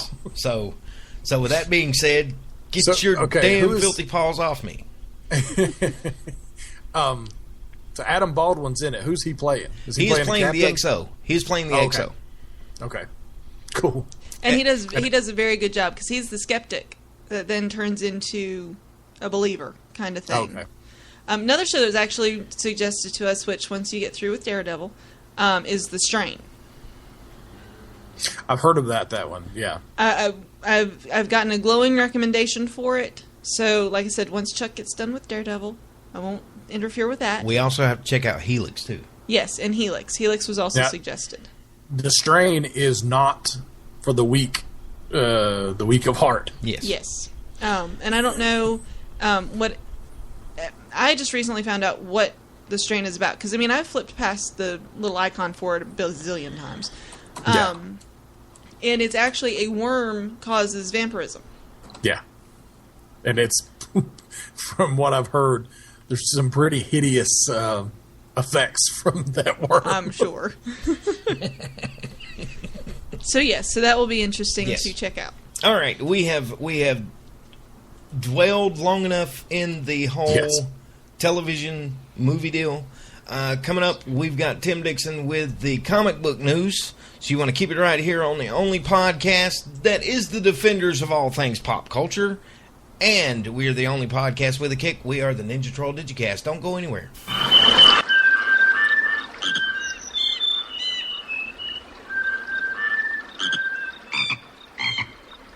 Happy birthday, dear Smokey. Happy birthday, Smokey Bear. The great outdoors and everyone in it. Thanks you for 70 years of wildfire prevention. For safety tips, visit SmokeyBear.com. Brought to you by the U.S. Forest Service, your state foresters, and the Ad Council. Hi, folks. This is Chuck Charles from the Ninja Troll Digicast. Are you an owner of an online business and are needing help getting the word out about your business? Online media is on the rise. More and more people are listening to podcasts just like this one every day. If you are serious about getting your online business to grow, then let the Ninja Troll reach that prime audience. Reaching more and more people online is what you really want to do. Contact us at ninjatrolldigicast@gmail.com. Show the World Wide Web that you mean business. Reach out to us today. That address again, ninjatrolldigicast@gmail.com. Decline of Western civilization. People at home got it. Just because he learned it doesn't mean it actually happened. This is true. Oh, you got a can. Now there's a quote for the week. Yes, there is a quote for the week. If we had to pick another name, you'd have to simply call us the Ninja Troll Digicast. I've just been informed by all of my Facebook friends. Everybody got it. There, I said it. Yeah. All right, Tim, going to your section of the comic rack, sir. What have we got coming out in the comic news? The top sellers for March were released. The top seller overall was Princess Leia #1. Really? Yes, and actually her #2 issue ended up at #5 on the list too. Also, Star Wars number 3 and Darth Vader number 3 were also in the top 10. So it's a top 10 list from a galaxy far, far away. The only DC entrant in the top 10 list was Batman Arkham Knight number 1. Usually, the regular Batman title is on the list, but because of Convergence, there wasn't a Batman released in March. So they had to settle for Batman Arkham Knight, which actually Arkham Knight is just a collection of their digital series called Arkham Knight that is attached to the video game that's getting ready to come out, or it may be out already. I don't know. I'm not sure if Arkham Knight's out. I'm still back on the first one, the Arkham Asylum. I haven't even bought Arkham City yet, so I need to get on that. But the top publishers for the month were Marvel with 41% share of the market, DC with 26% share, and Image with a 13% share, and the rest were like under 10%. But it was like IDW and Dark Horse and Dynamite Comics, but all the rest of them were under 10%. So. I'm really, really liking the whole IDW thing. I think that from what I've seen with the Star Trek Planet of the Apes, they're doing crossovers, or as I like to call them, mashups. They are doing those beautifully. Yeah, and you can find a lot of really cool stuff in independent comics. A lot of people just stick to the Marvel and DC, but you can find a lot of really good stuff in independent comics. But a lot of times you end up... I was actually having this conversation with Professor Pixel a couple of weeks ago, and he was talking about independent comics. I said, but a lot of times you have to wait because they don't have the... I mean, Marvel and DC, every month, boom, boom, boom, boom, it comes out like clockwork. In indie companies, you might not get that. You might have, boom, 2 weeks. They come out with issues right on the dot, and then you might have to wait 2-3 months for it to come out again. Right. It just happens. That's the way it is, because they don't have the resources of a DC or Marvel. So, like Starlight that I was reading, I forget who the publisher was on Starlight, but it really great comic.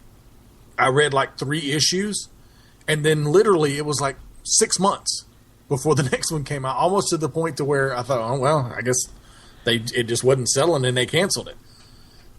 And then all of a sudden, bing, there it was. I have no explanation for the delay. It just it is what it is. So yeah, it's something you have to realize in indie comics. But you can find some really good stuff. But also, as we were talking about a little earlier, Deadpool is, well, dead. And in a pool. And in a pool, yeah, a pool of his own self.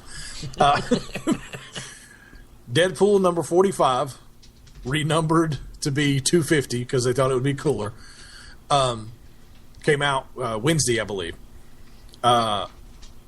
And not only is Deadpool dead, but everybody else is too. The way they ended the main story, this was actually it was a supersized issue, so it had a main story and then a couple of secondary stories. But the main story ended with, of course, him getting his revenge. A group of terrorists called Ultimatum. It was an acronym that was Ultimatum. I have no idea what it spelled out or what it stood for, but that was the name of the group, was Ultimatum. And they were led by a guy named Flag Smasher. He went after Deadpool's family, because Deadpool has now found out that he has a daughter named Ellie. So Ultimatum went after his family. It's not something you want to do. So Deadpool hunted them down, killed everybody, like destroyed Ultimatum, and basically said he takes off the the costume and says Deadpool has to die so that Wade Wilson can survive. So he decides that he's going to stop being Deadpool and he's going to be just Wade Wilson. Unfortunately, I don't know if you've ever seen Deadpool without the costume. He's burned over pretty much his entire body. So he's pretty disgusting looking. And he has no pupils for some reason. They haven't really explained that, but he has no pupils in his eyes. So he's like that. He stole a yacht, and him and his family and the people that were taking care of his daughter are on this stolen yacht. And he's in like a full-on captain's uniform, like Captain and Tennille. And they're trying to explain to him how, okay, you say you want to stop being Deadpool, but stealing a yacht is a pretty Deadpool thing to do. But he's like, okay, but that's it. That's the last one. I'm done. I'm everything's cool now. And then, basically a big explosion kind of shows up in the sky, and you see another Earth, and it's called an in Marvel when two multiverses slam into each other and destroy each other. It's called an incursion. So he looks up, realizes, oh, this is an incursion. And I figured the Avengers would take care of this stuff by now. And then everything's gone. Wow. So not only did Deadpool die, everybody else did too. So, quick question for you. Who would win in a fight between Lobo and Deadpool?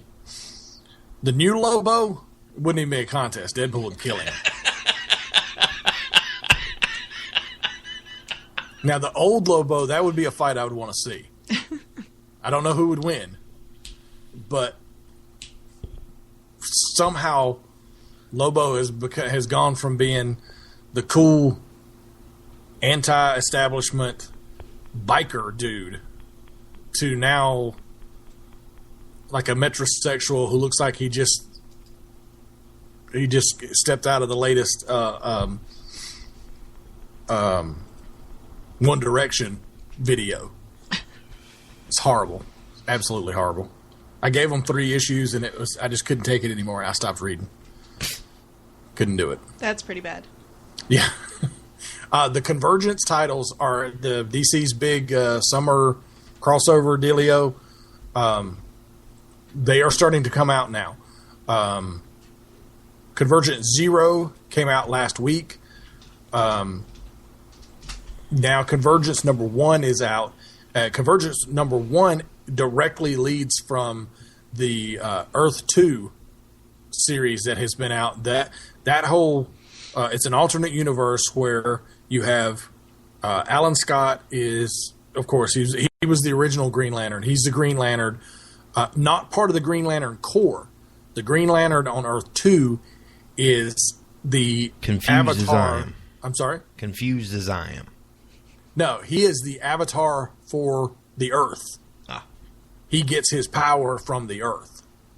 From the Green, as they call it. But in that universe, Jay Garrick is the Flash. Batman, Superman, and Wonder Woman all died fighting Apocalypse, Darkseid, and the forces of Apocalypse. That happened like 5 years ago. Mm-hmm.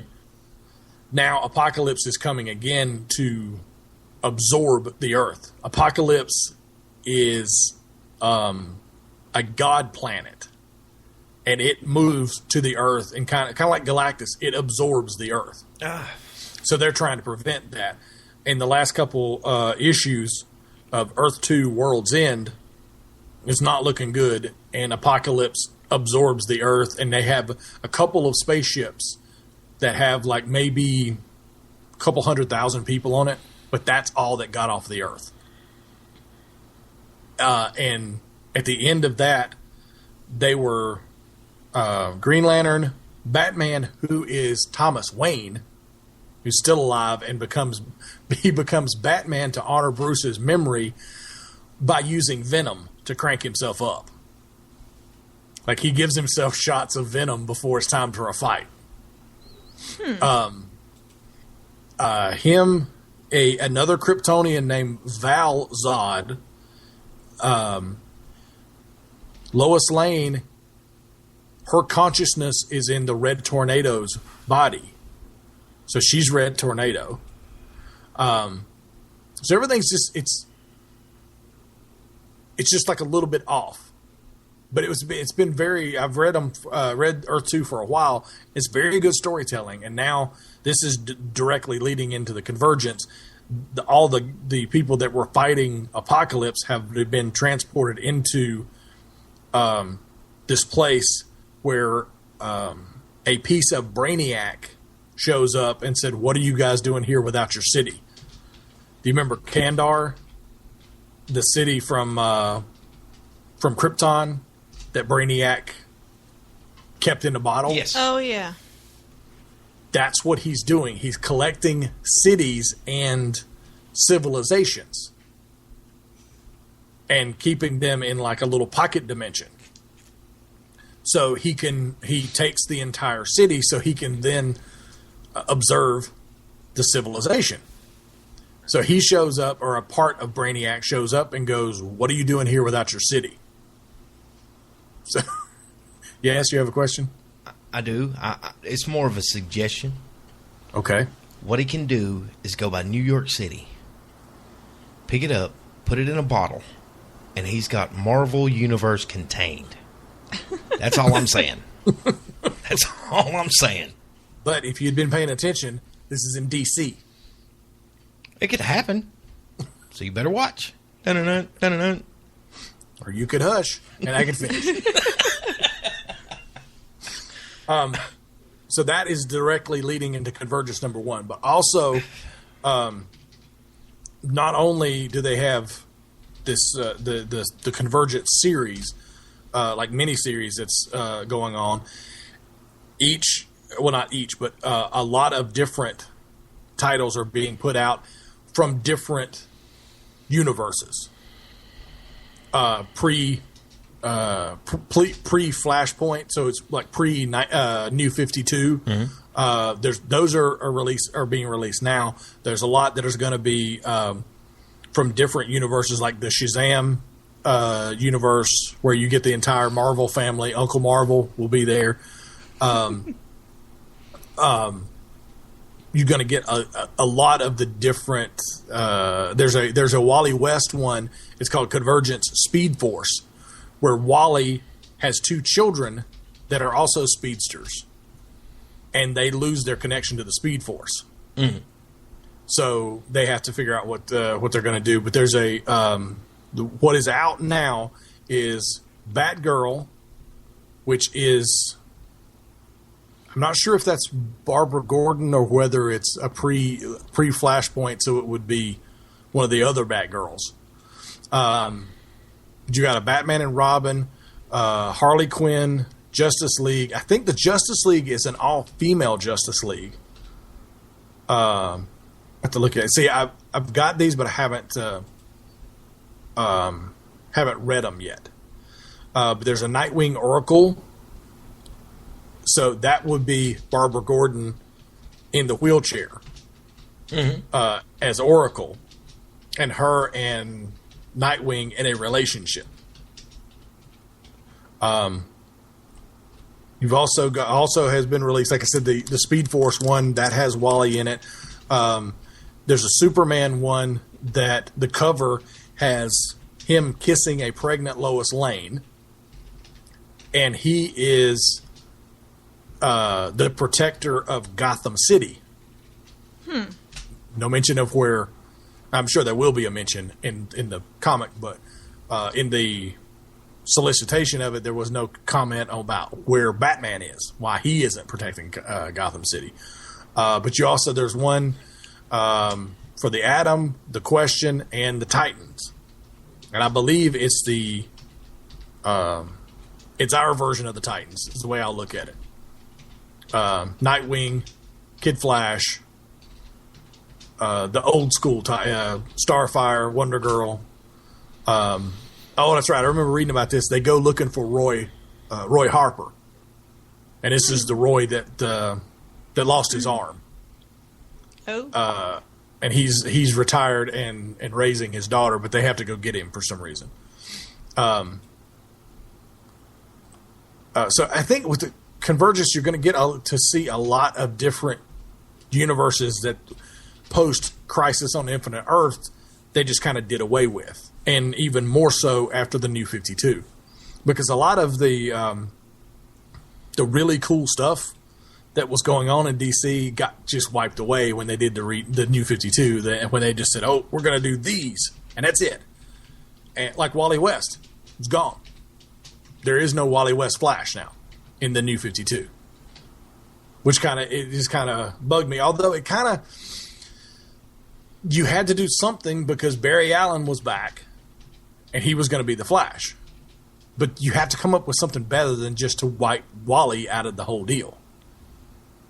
Because for 20 years, Wally West was the Flash.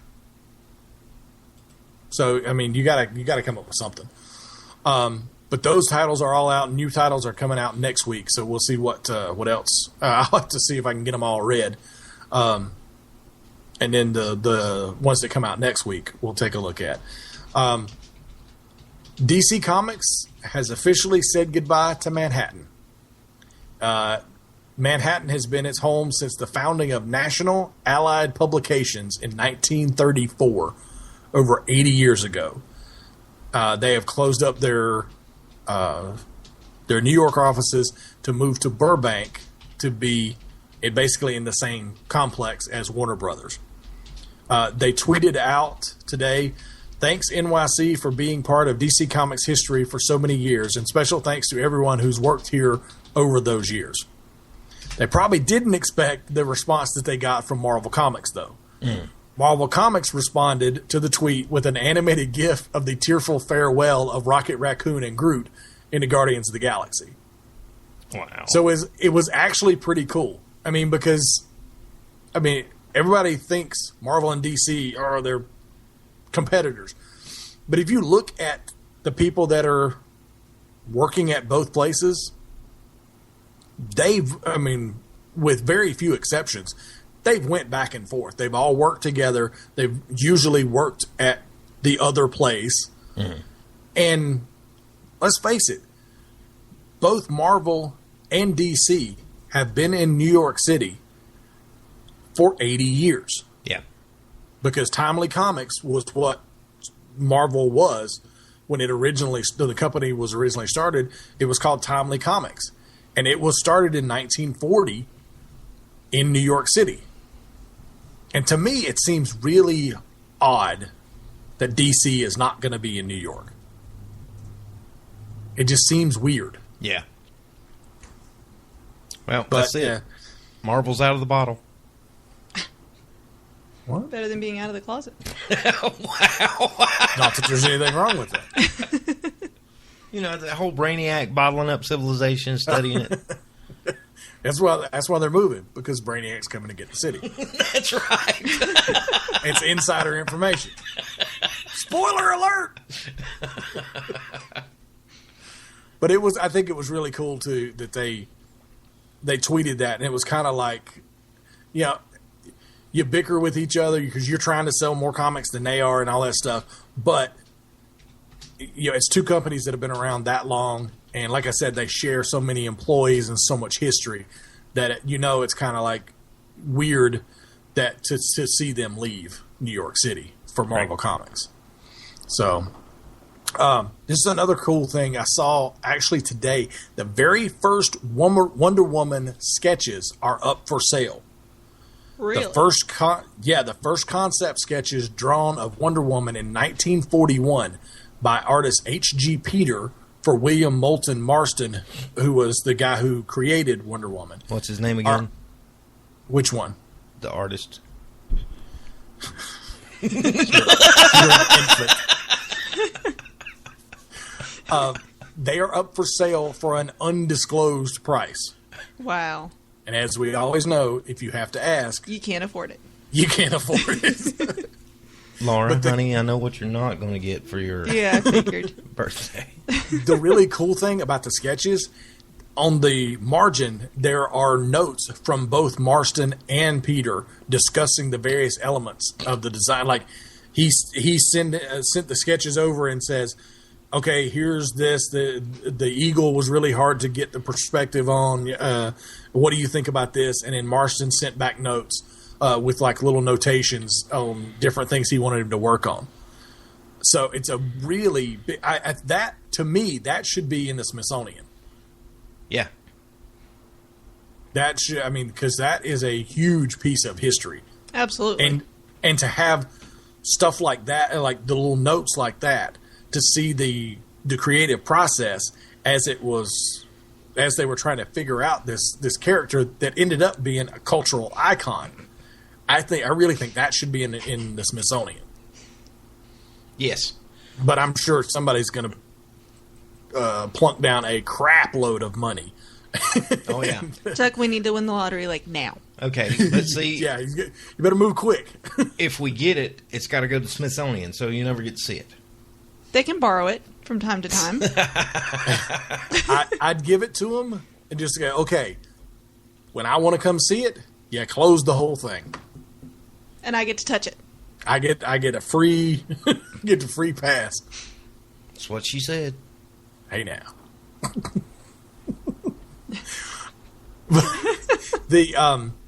While I've been, I actually caught up with all the current comics that I've been reading, so I got a chance to catch up with some of the comic bento stuff that's been stacking up on my desk over here.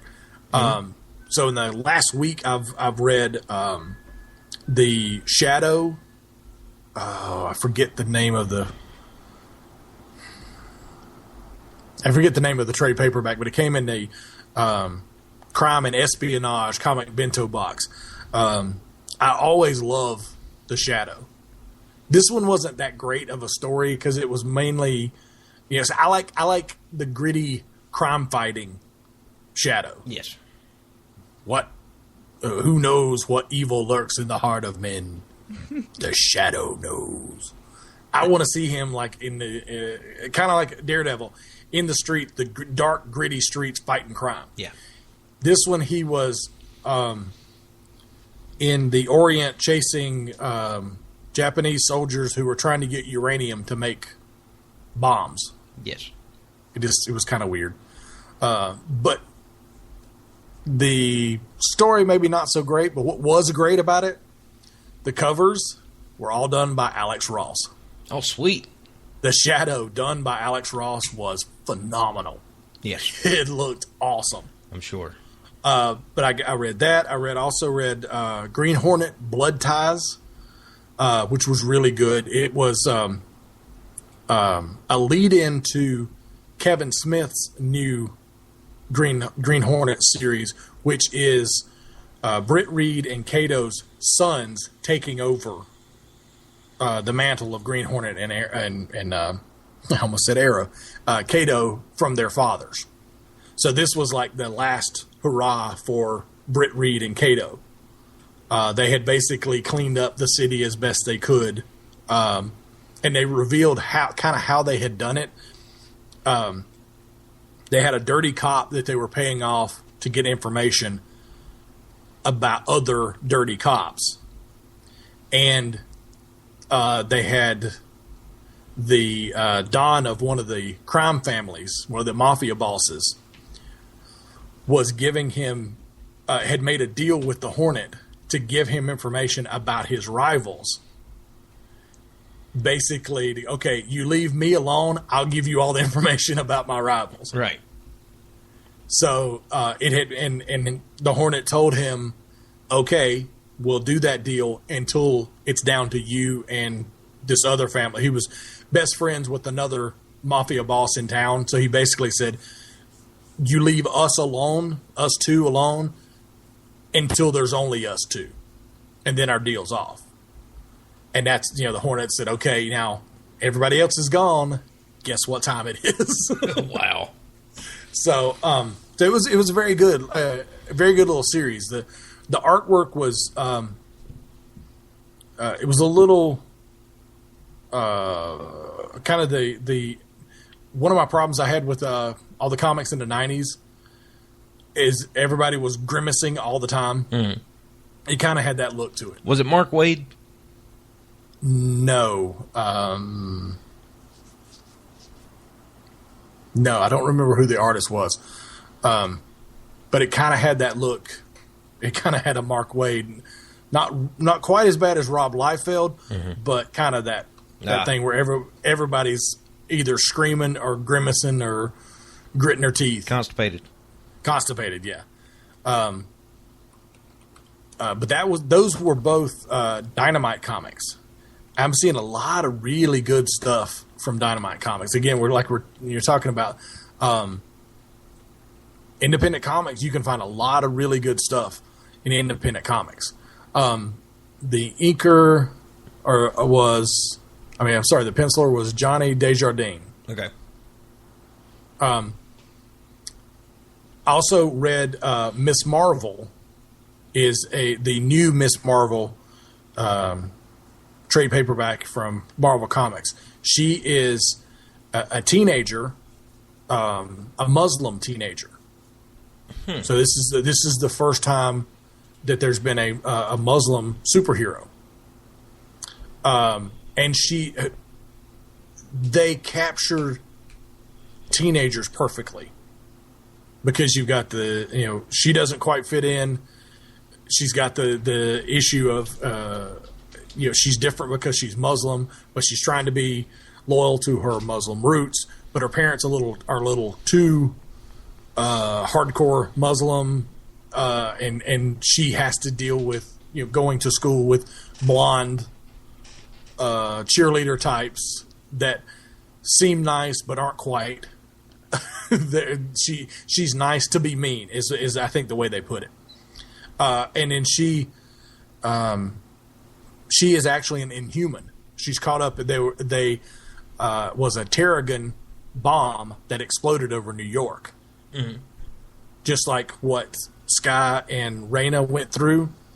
The Terrigen mist that made their powers come out. Yeah, a bomb of that stuff exploded over New York, so every Inhuman in New York got exposed. So there was an influx of superpowered Inhumans to come out of that. And so she's a teenager. She's already dealing with all that crap. It's kind of like Spider-Man. He has to deal with everything that a teenager has to go through. But you also throw in being a superhero. Yes. And she's trying to figure out how to handle her powers. Because she has the ability to change her size down to the specific, like she can make her hand really large. But she's not quite sure how to do it at first. So she sits there like yelling at herself, like, okay, do it big. And then she kind of realizes how to do it. At the same time, she says, "Embiggen."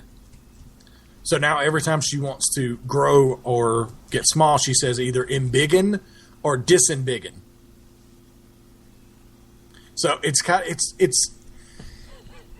you get kind of the awkward teenage vibe off of it, right? And it's just a lot of fun to read. I would use the power of the big hand to slap people in the face. Oh, she does.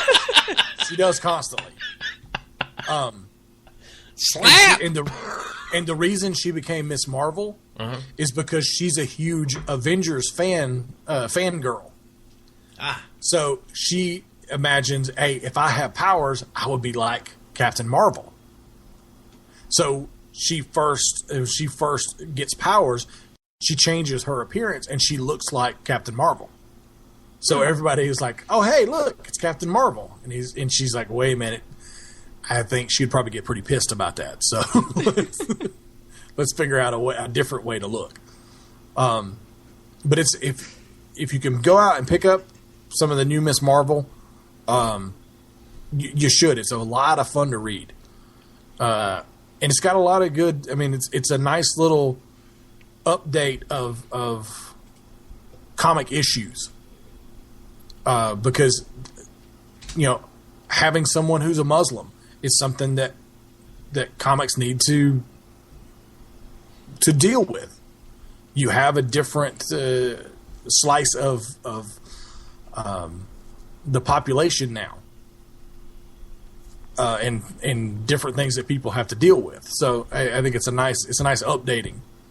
But I think the biggest thing is it's just a lot of fun to read. Right. So and there's also one that I'm reading right now called Miss Fury. Yes. Also from Dynamite. It seems like a pretty good story. It's a little weird. It's jumping around in time. This is a pretty bonehead move, but the first page, you open up, you're expecting like an introduction to the thing. Mm-hmm. It's the guy's, the writer's pitch that he went into the office to say, okay, here's what I'm going to do. So it actually lays out the entire storyline for the whole thing. And I realized, like when I was in the second paragraph, I was like, wait a minute, he's telling me what's going to happen at the end. Who thought this would be a good idea to put at the beginning? So I immediately stopped reading that so I wouldn't, spoil it for myself. But it was kind of a bonehead thing to put the pitch at the beginning that lays out everything that's going to happen in the book. Yeah. I don't know who thought that was a good idea, but well, it's very Shakespeare. I guess in a way. Because when they would perform the plays, they would lay out the entire storyline, including the ending, for you before the play even started. Yeah. So it's very Shakespearean. Very prelude-ish. Yeah, but it was like I said, I was looking in the second paragraph, and I realized because he says, so and so is like, it was like I said, a very important plot point, and it says, but we won't reveal that till the end. And I was like, wait, what? But you just did. You just did. I was like, what are you doing? So I stopped reading that immediately. Goest thou to the end of the comic? Aha! Huzzah! Ha-ha! Mayest thou look. But yeah, I was able to, like I said, I was able to catch up with a lot of stuff because I'd caught up with all the current stuff that I read, and I was just waiting on more stuff to come out. So I've still got this gigantic stack of comics here on my desk that I need to catch up with. So sweet.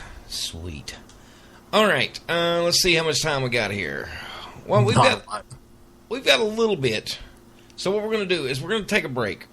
So you want to keep it right here on the only podcast with a kick. We are the Ninja Troll Digicast. Don't go anywhere.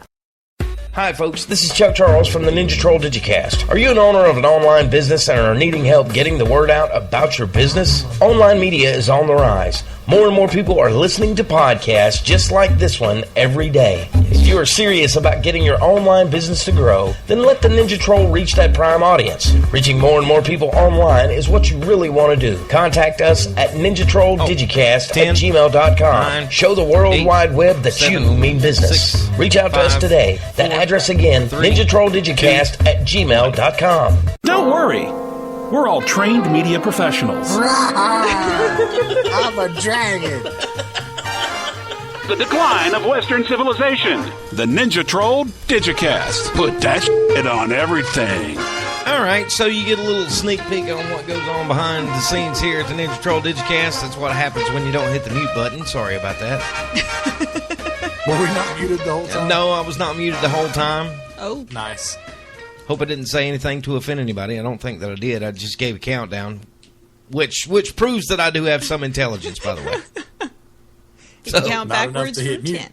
Yes.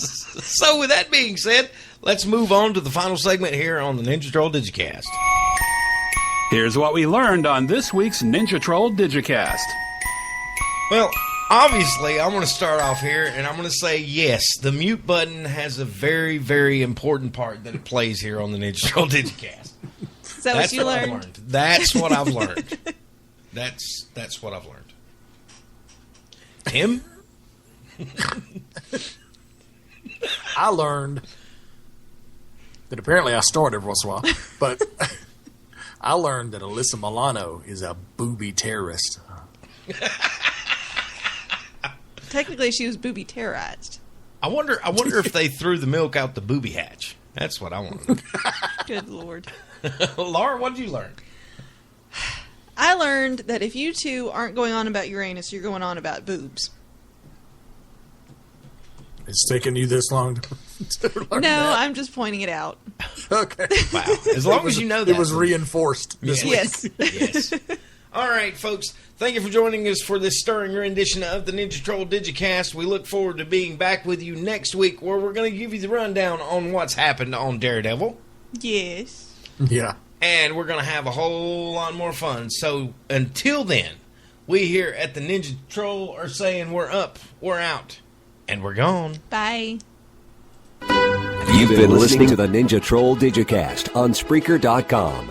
Tune in next time when you'll hear Chuck say, let's get on with it. I'm not going to talk about the Green Arrow comic that I read where I saw Slade and the Green Arrow together and they kind of look alike. I'm not going to talk about that. But I will say, hey, Timmy D, what we got going on tonight? I have no idea. This is Ninja Troll. The revolution in Digicast. Don't go ninja, nobody don't need ninja. You phenomenal douchebag.